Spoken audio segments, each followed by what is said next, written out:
Husband divorced me for finding out about xtape when I was 20 year. My life is ruined now. I never imagined that a naive decision I made when I was barely a responsible adult would come back and ruin my life. I urgently need advice on what to do because I have run out of options. My husband, Thomas, M38, is a very traditional and old-school man. He has strong beliefs on decency and modesty. I, F32, never thought a day would come when I would hate his mindset so much. I met my husband 8 years ago on the 13th of March, 2015 in Santa Monica, Los Angeles. I remember the exact day because it was my sister's birthday. I grew up in a middle-class family with 2 brothers and a sister. My parents pretty much calculated everything down to the last cent. We were always on a budget, so birthday parties were never a fun experience for us. This particular day was very different. My sister, Jane, had turned 20 and it was only right for us to celebrate her. She was already a college student by then, so she had made some new friends. She asked me and my brothers to get ready so we could go to a party. I had moved out of the house by then and was already in my final year of college. It was not Jane's birthday party, but she told us she would dance like it was. It was her friend's house party, and she asked Jane to invite as many people as she could. The party was full of drunk teenagers locking lips and swaying their hips to the music. I was not surprised because that is what I expected a college freshman's house party to be like. We were lucky enough to get food and drinks because there had been more than enough provided. That was a big deal for us because we did not have to worry about what our bank balance would look like after the party.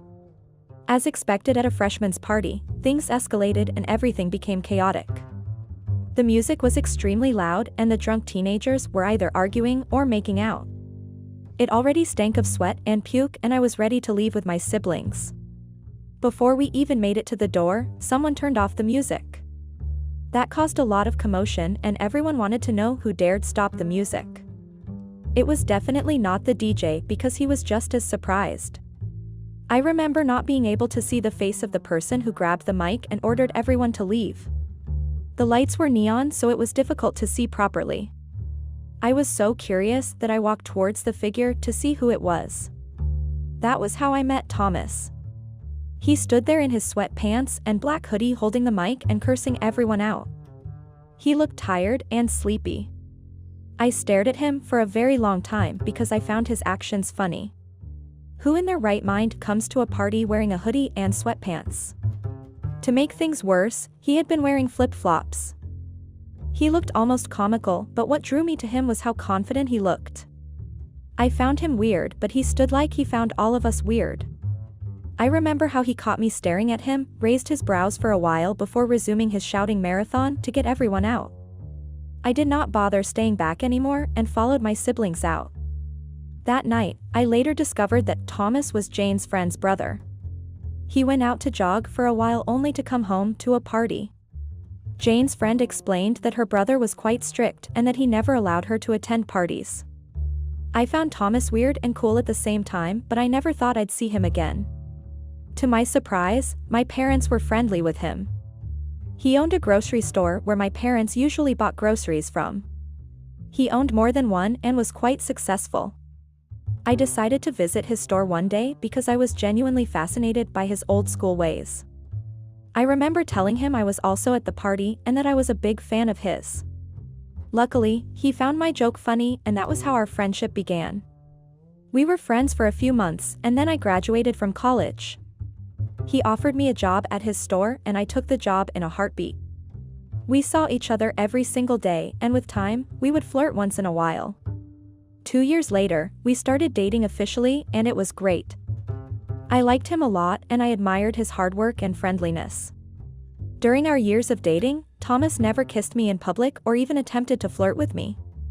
He believed that private things should be kept private. I didn't really like that idea at first because I thought it was a little unfair, but as time went on, I discovered that Thomas was just really a man who liked his privacy. 1 year later, he proposed to me and of course, I accepted. Thomas was caring and extremely attentive to me. I did not agree with some of his ideologies, but I really loved him and was ready to make our marriage work. He already had more than a dozen stores and they were all doing well. He even gave me one and I started managing it for him. I was now earning enough to support my family and celebrate my birthday how I wanted. Life with Thomas was great as time went on. I began to understand my husband better and learned to tolerate some of his old school ways. 2 years after our marriage, I gave birth to my baby boy, Jaden. Thomas and I were extremely overjoyed and thankful for our baby's birth. Jaden became a breath of fresh air in our marriage and I became obsessed with my little boy. Everything was supposed to be perfect and I felt that it was, but something threatened to take that joy away. 2 months ago, on the 20th of February, I got a text from an unknown number. The sender asked me to take a bus to the park nearest to my house. I found the text quite strange, so I did not bother to reply or do as I was told. I brushed it off and concluded that it must be one of those jobless people online who just wanted to waste people's time. Only if I knew how wrong I was. Exactly 1 week later, that same number texted me again with the same message: take a bus to the park nearest to your house. I was surprised to see the message again, but I did not do anything about it. I just imagined that the sender would eventually get tired and leave me alone. But no, the sender kept texting. Another week later, I received the same text from the same sender, but this time, a threat was attached to it: ignore me all you want, but I will not be going away soon. It's either you come to me or I come to you. Trust me, you do not want me to find you. Those were the exact words I found in that text. I still have the messages on my phone. When I saw that text, I was scared. The funny part was that I did not know what I was scared of. It could have been a child playing a prank, but I was still scared. I contemplated showing the text to my husband, but I changed my mind. If it was really a prank, I didn't want to waste Thomas's time on something so trivial. He was a very busy man and he usually came home tired. After another week of getting the same text, I decided to go to the park and see who the sender was. Thankfully, Thomas was not home the day I left. A part of me was worried because I did not know what to expect, so I wrote a note and dropped it on my nightstand. The note was meant for my husband. If I did not make it back alive, I was that scared. I wanted him to know where I went. That day, when I got off the bus, I met the shock of my life. The guy that was sitting on the bench was someone I never wanted to see in my life. It felt like a dream, and thinking about it now, it still feels like a dream. David, my ex-boyfriend, was the one who sat on the bench waiting for me. Immediately I spotted him. I wanted to run as fast as my legs could carry me, but I could not move. I was shocked to see him. When David lifted his head from his phone and spotted me, a dark smile appeared on his lips. I still remember how he leaned back on the bench and crossed his legs like he had won a lottery. I asked him why he had called me there, and he just shrugged his shoulders and told me he knew I'd come. I turned around to leave, but he grabbed my elbow and stopped me from walking any further. He told me he had something important to say to me and that I needed to hear what it was. I knew that I should not have waited, but I was curious. If he had gone through the trouble and dedicated a month to sending me messages, maybe he truly had something important to say. David only came to shatter my life and ruin the home I worked hard to build. He gave me his phone and asked me to watch a video. My video. Our video. It was a sex tape. Yes, you read that right. It was my sex tape. It was a video of me and David having sex at his house. We made that video when we dated many years ago. I was just 20 years old back then and I thought I had met my husband. I was naive like all other young girls who thought they would marry their first boyfriends. I never thought that video still existed until then. Before David showed me the video, my mind never crossed it. It was such a long time ago that I forgot all about it. David and I were childhood friends who attended the same high school. We did not date until I was 18. He was the first guy I ever got intimate with. All my firsts were with David. I believed that I was honestly in love with him. I did everything he wanted me to do. He was my first boyfriend, so I wanted to please him. It did not help that David would also share his lunch with me once in a while. That was a big deal because it saved my lunch money. He would also get me little gifts once in a while. As a girl who grew up cherishing her last cent, I believed that David was all I needed in life. One day, David asked me to do a video with him. I initially thought it was just a normal video, but when I got to his house, he told me it was a sex video. His parents were not home and he was an only child, so we practically had the house to ourselves that day. It was almost like he planned it all. At first, I was against it because I didn't really like the idea of doing anything intimate in front of a camera, but David assured me that there was no difference. He told me to imagine the both of us alone without the camera. To be honest, I did not think it was a big deal back then. He was my boyfriend and I loved him. I agreed to make the video with him because a part of me was excited. Yes, I was excited at the concept of shooting an intimate video with David. We made the video that day and then we watched it together. I told David to delete the video that very moment because we already watched it and saw what it was like. He promised he would after he watched it one more time. I decided to wait and watch it with him before he deleted it, but then he got defensive and accused me of not trusting him. That made me change my mind because I did not want to upset him. I went back home and texted him later that day asking if he deleted it. He told me he did, and so I moved on and forgot all about it. Barely 2 months after we made the video, I caught David cheating on me, and so I broke up with him. I was really broken and hurt from the breakup. I could not believe that a guy that claimed he loved me so much could do that to me. It took me months to get over him and I promised myself never to see him again. Thankfully, his parents got divorced, they raised a heartbreaker. And he moved to another country with his mother. I forgot all about David months later and I moved on with my life. So, imagine my surprise when I met him at the park that day. Not only that, the fool had the audacity to show me our sex tape. A video he promised me he deleted was still on his phone. I practically cursed the life out of him and asked him to delete the video, but he refused. He threatened to show my husband the video if I didn't do as he said. Apparently, David's mother abandoned him when she could not afford the life of a single mother. David then went into the streets and joined a gang for survival. He got into trouble with a drug dealer and he needed to pay the sum of $10,000. David ran back to Los Angeles to hide, and when he heard I was now married to Thomas, he decided to blackmail me. I could not believe I dated a fool like him in my life. He wanted to use me as bait for a mistake he made? Where would I get $10,000 from? How could I take that kind of money without Thomas knowing?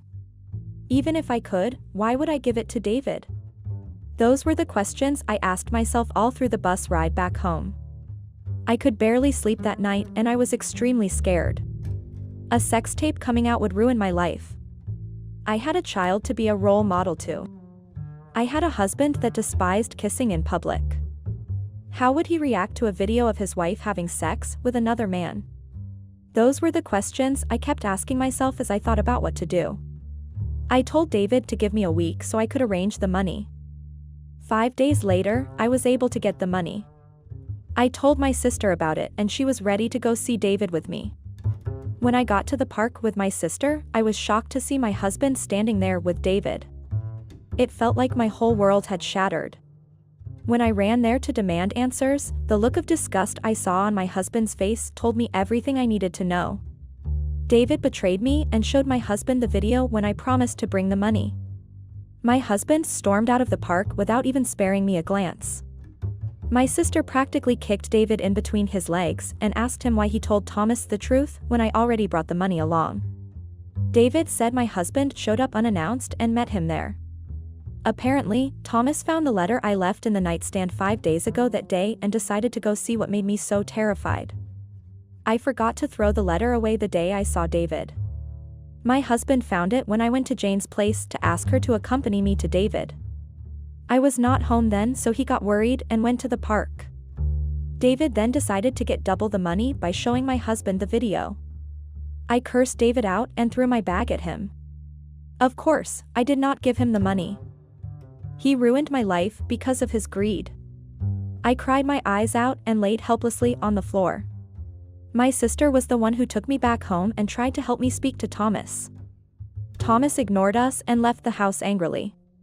It's been 3 weeks and he only comes to see our son and change his clothes. I've been miserable and depressed. I miss my husband and what our marriage used to be. I can't let a mistake I made 12 years ago ruin my whole life. Please, I need advice on what to do. I'm desperate and helpless. Update. Hi, it's been 2 months since I shared my story. Thank you to everyone who told me to be strong and assured me that I did nothing wrong and it was not my fault. Many of you said it's been 12 years and it happened way before I met my husband. Thank you to the people who told me how foolish I was for making a sex tape when I was that young. I was really foolish. Let me tell you all what happened in the past 2 months. Even after apologizing to my husband several times, he did not change his mind. He told me he could not stomach what he had seen and that he only married me because he thought I had morals. Yes, he said that. At first, I would show up at the shop and try to apologize all over again, but as time went on, I realized I had to let him go. I did not cheat on him. I just made a naive mistake. It was my past, a past I was not proud of, but I still don't understand how my husband could not let it go. I realized how different we were and I knew that if he was the one in my position, I would not have a problem with it. One of my brothers was able to get his lawyer friend to sue David and get him to delete the video. I moved in with my sister and then I filed for divorce from my husband. Our divorce is still ongoing and we will have joint custody of our son. My family has been my rock during these hard times and I have survived thanks to them. My son is my focus now and I am dedicated to being a great mother. Though it was a tough experience, I'm glad it happened. Maybe I did not have the perfect marriage after all. I want to be with a man who isn't disgusted with showing his affection for me in public. I deserve better. Thank you to everyone who took time to encourage me, advise me, and judge me. It was all worth it for me. It's not easy to find out that you've been lied to. It's heartbreaking when that person turns out to be your partner for 10 years. I, 37, male, and have been married to my wife, 36, female. We have been married for 10 years. We are both working professionals in the IT sector and we have no children. Me and my wife have been happily married for 10 years, but since the last few months, my wife has started acting differently. At first, I thought maybe I was overthinking, but as time passed, it all became too obvious to ignore. We work for different companies, but our offices are in the same area. We have the same lunchtime, and we used to go for lunches together quite a few times. Our colleagues also used to accompany us sometimes. My wife stopped coming to lunch with me 6 months ago. At first, she told me she's busy with work. Then her boss called an emergency meeting. I let it go in the beginning, thinking these were genuine reasons. She started coming home late as well. The reasons were the same. Since we're in the field, I understood that the workload could be heavy. My assumptions were confirmed when she was typing something on her phone at dinner one day. I pulled her phone from her grasp to set it aside, since we don't allow phones to be used during dinner.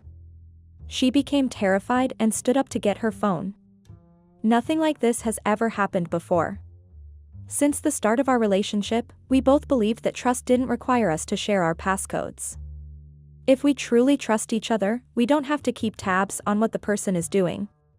Till that day, I never even felt the need to check her phone. She told me she was just texting her sister because her sister had a bad day at work. I told her that I got it, and we kept eating our food without talking. What she did made me feel bad. Being scared wasn't necessary if it was just her sister. There was a problem, but I couldn't just tell her that. This time, I knew she would come up with another excuse. I did not know what to do.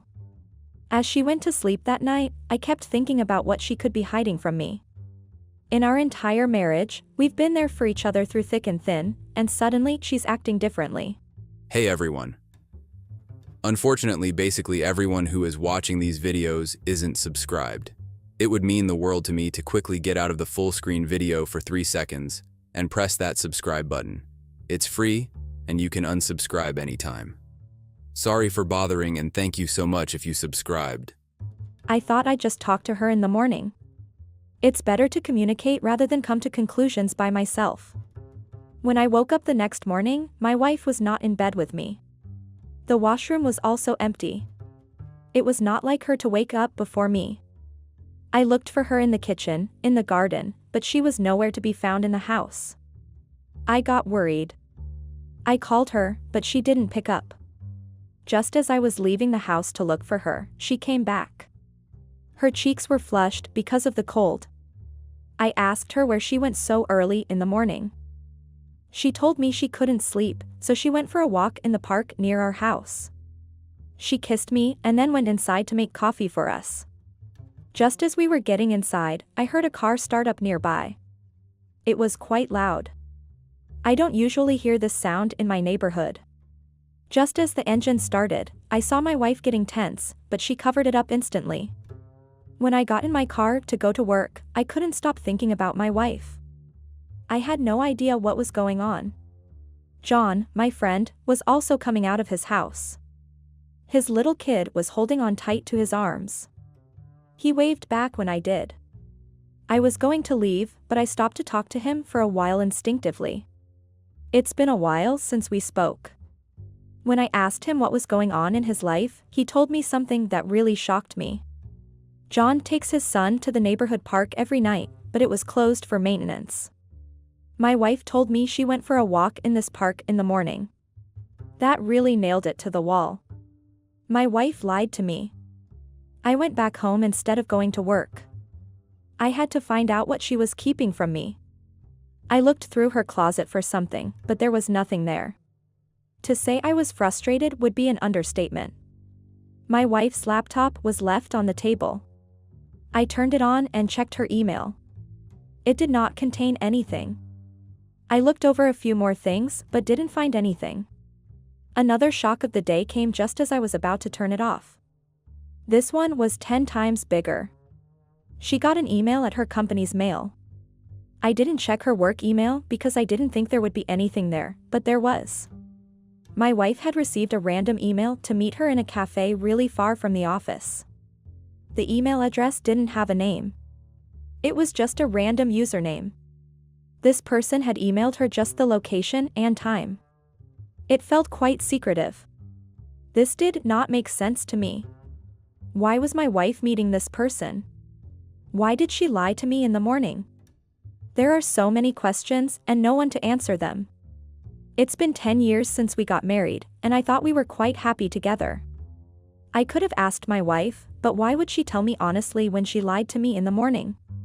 Her actions had planted a seed of doubt in my head. One that wasn't going to go away until I figured out what was going on. I decided it's better to stay quiet and wait till the evening. I wanted to know if she told me truthfully that she's meeting someone or fed me more lies. I didn't have to wait for long. She called me in the evening, telling me that she had to work late for an office meeting her boss had scheduled. I couldn't shake off the uneasy feeling. It was the second lie my wife had told me today. When did my marriage reach this phase when we started lying to each other? I decided it's best to follow her and see for myself who she's meeting. I went to her office just in time to see her leaving. In her car. My heart was pounding in my chest as I quietly trailed behind her car. Her car wound its way through the city while I followed her discreetly. She reached the location mentioned in the email. The lights of the cafe cast a warm aura on the sidewalk. I parked my car a safe distance away, hidden in the shadows. I watched her enter the cafe with a soft smile on her lips. My stomach churned when she hugged a man who stood up as she entered. I was frozen while another man was embracing my wife. My mind raced. How long has she been lying to me? I thought of the moments when I held her in my arms and she told me how happy she was with me. Was all that a lie too? I could have gone inside and demanded an explanation. But I decided against it. I thought it'd be best to let her continue this ruse. I wanted to see how many more lies she fed me while lying in the same bed with me. I wanted to see what else would happen with this mysterious man. I followed her back to our home. I waited near our home after she reached home to get inside. She welcomed me with a sweet smile, like it was completely normal to come home after lying to your husband. I wanted to ask her why she'd been lying to me. I wanted her to look me in the eye and tell me that it was nothing. I wanted her to soothe the thoughts of betrayal swirling in my head. But I couldn't because I knew that she wouldn't tell me the truth. I continued my surveillance.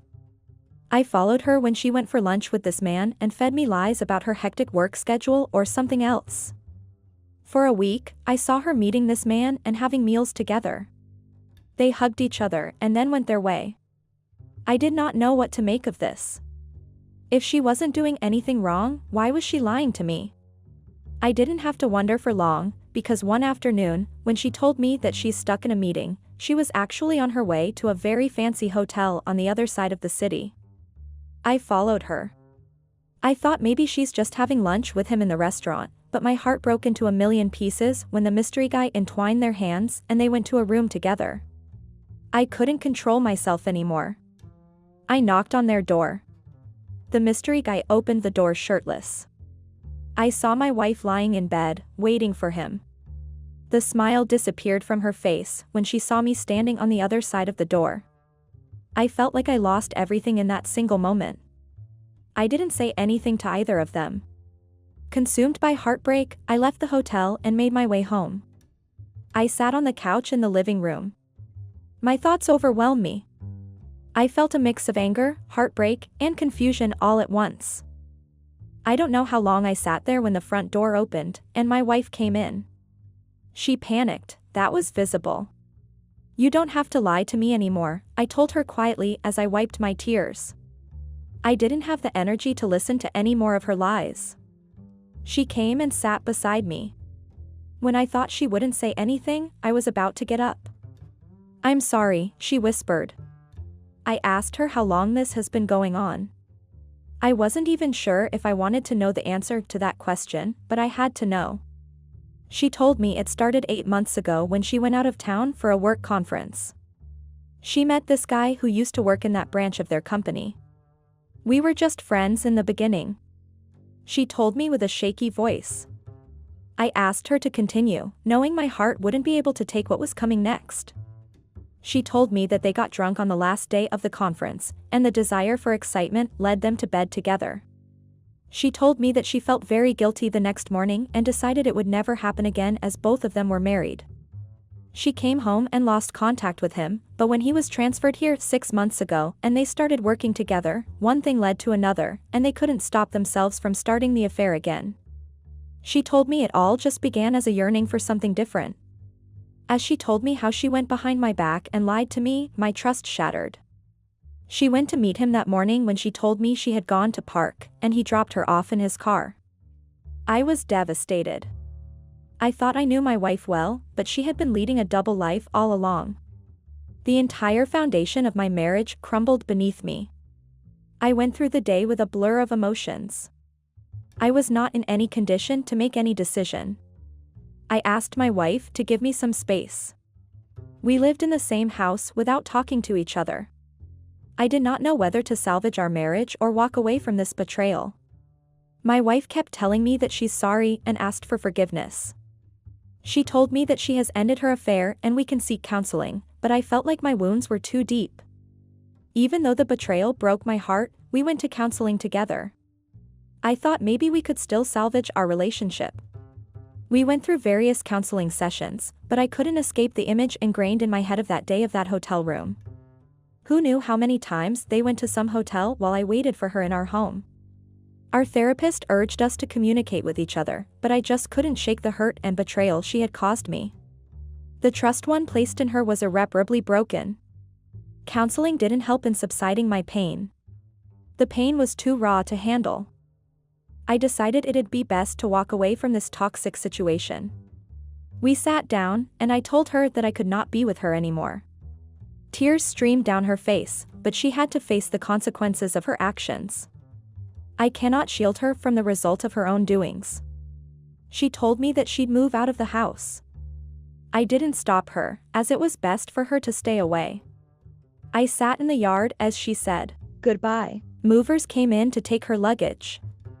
I saw all of it happening in front of my eyes. I saw as my marriage of 10 years ended in front of my eyes. She left it to me to decide when I had to file for divorce. After she moved out, I went through my days numb, too overwhelmed by the emotions. I kept thinking if this was my fault, maybe I could have done something so she didn't feel the need to go somewhere else. I continued my counseling sessions.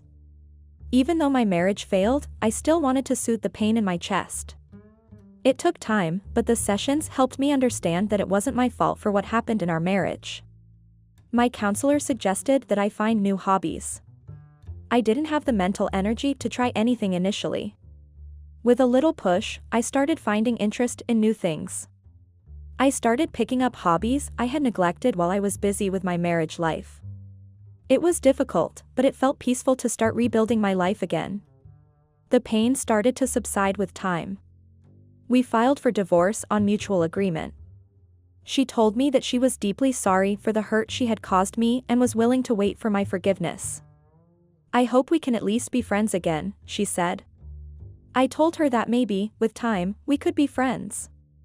We started our separate journey for self-discovery. We navigated through divorce and separation while finding our path to healing. Being alone after 10 years of marriage was oddly different. The home felt too empty to be alone. It felt strange not to have plans with someone. I started taking care of my mental health and physical health. I started reconnecting with my old friends. I never had the heart to tell them about my wife's affair. I didn't want to paint her image in a bad light. I still had a sense of loyalty to her. Our divorce proceedings went quite smoothly, and we parted ways forever. It was clear to me that we could not be together again. I didn't think that I could be with someone again. I didn't just give 10 years to our marriage, I gave all of me.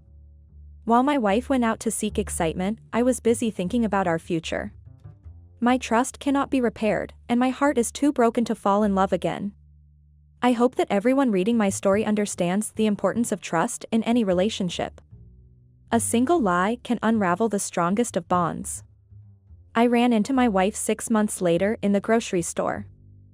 We both ran into each other when we were getting hot chocolate in the same aisle. Seeing her after all this time didn't cause me as much as it did in the beginning. The counseling sessions were worth it, I thought in my head. "We got divorced, and you finally started drinking hot chocolate," I said to her teasingly. I loved hot chocolate, but she never liked it. "It reminded me of you," she said with a smile, which seemed like she missed our marriage life. I smiled at her, and we left her there. "Wanna have it together?" she asked quite hesitantly. I was about to decline, but maybe I needed to see if I could survive in her company without my chest hurting. I smiled and told her sure. We made our way to a nearby cafe, this time she followed my car. We ordered 2 hot chocolates and had small talks. Strangely enough, it felt oddly nice to talk to her without any hurt or pain. She has broken all the promises we made to each other. My trust cannot be repaired again, but I wasn't going to let that dictate me for the rest of my life. I think in my heart I had forgiven her, but forgiving her didn't mean I was going to place my trust in her again. That ship had sailed when she went to bed with another man. My fear of another betrayal still sits with me. It will take time to finally let go of it.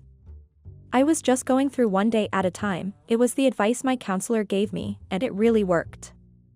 I just hope, with time, I can let that fear go completely.